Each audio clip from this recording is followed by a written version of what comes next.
Page 40, Jericho. This piece is in a lot of method books and things. It's a fun piece. Let's look it over. Now it's page 40 in my book. In your book it may be a different page, but hopefully it's the same arrangement. It's one page long with repeats and stuff, so it's really quite a bit longer than one page, but we only have one page to learn. Treble and bass clef, no sharps or flats. We're in the key of A minor. Now make sure you can do the A minor scale and the C major scale, because that also has no sharps or flats. 4/4 time signature with lots of eighth notes. Let's cover this carefully. Right hand first, here, and you're crossing over for one note, just one note. Then the rhythm for the second measure, 1 and 2 and you're just hanging on that for the rest of the measure, because you could take the ties out and play all the notes in that measure. 1 and 2 and 3.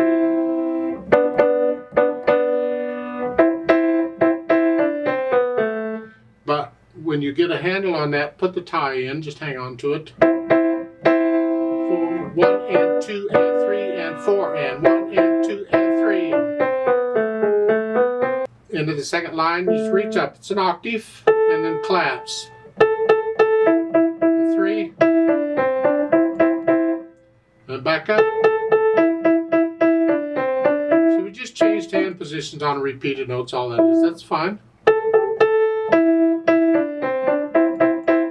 Come down. You can do that. Left hand's broken chords here. Just walking, transferring weight from note to note. Just walking. Second line, third measure down here. 1, 2.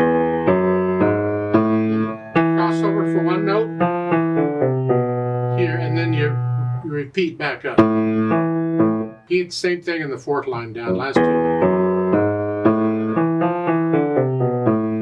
Okay, last line, you're doing that. But the last two notes here have an 8/8 under the staff. That means you go down an octave. So you just lift up, come down for those two notes.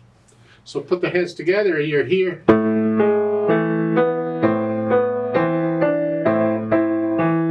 See, different times on the second measure. 1 and 2 and.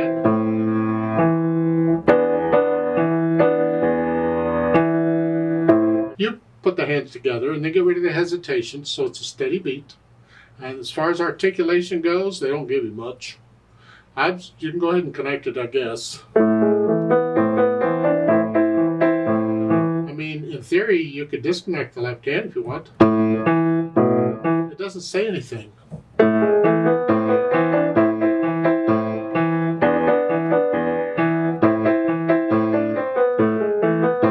But when you get the eighth notes, connect them. However, I think I'm going to connect the left hand for this lesson. Yeah, I'll just connect it. You do get a few accents there toward the bottom. Last line. Just disconnect these slightly. Now here, hold that down. Lift them both up.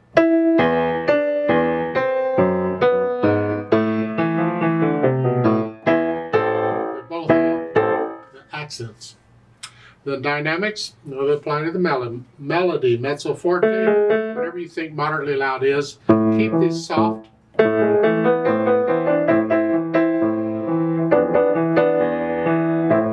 At the end of the second line, on the second ending, you go up to loud. But keep the left hand soft.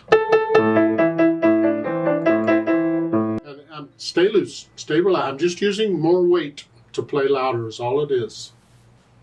The end of the fourth line, loud. The left hand's been in the background. You can bring it up here a little bit if you want, so you got time to go down. So it makes it more obvious. Yeah. Because the DC, I'll sign then coda. The DC, remember, takes you back to the beginning. So you're going to back to the beginning. Loud. And then the coda sign is at the middle of the second line. You see the circle with the crosshairs? And when you get to that point, you jump down and do the coda. And the coda is actually, yeah, they have forte for the coda plus accents. That makes them very loud notes.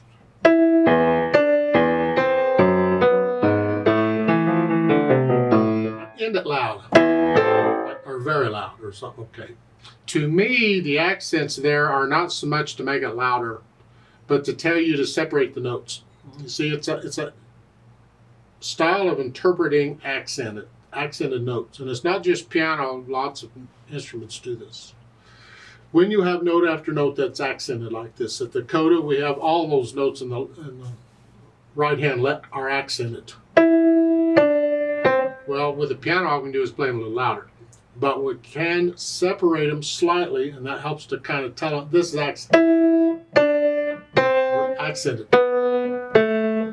But a lot of instruments will do it that way, just to interpret the accents. It's interpretation. But it works on piano really well. It helps us a great deal. So I suggest you do that. Separate them. Yeah, separate them just slightly. Not real short staccatos, just separate them. And then the left hand, both hands come up together. And I'm flexing the wrist on each of these. I'm not tensing up around. Don't pound on it. Just lots of weight. Relaxed, flexible wrist, the whole bit. It takes time to get used to that, but please keep at it. It will come eventually. As far as the speed goes, well, there's words to this. I've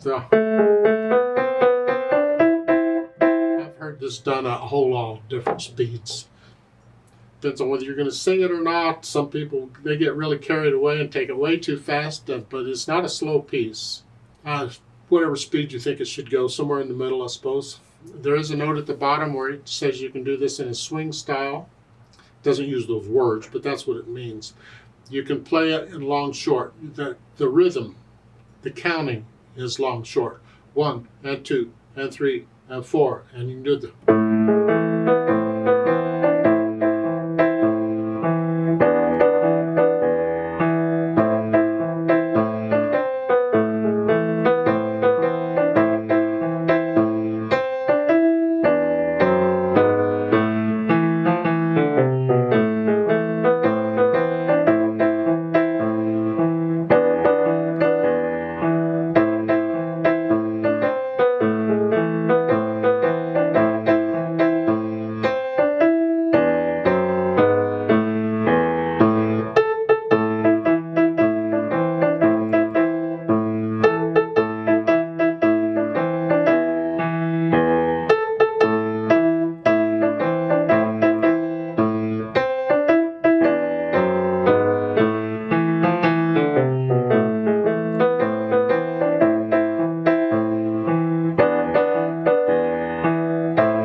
It's just one way of interpreting it. You can play them straight if you want.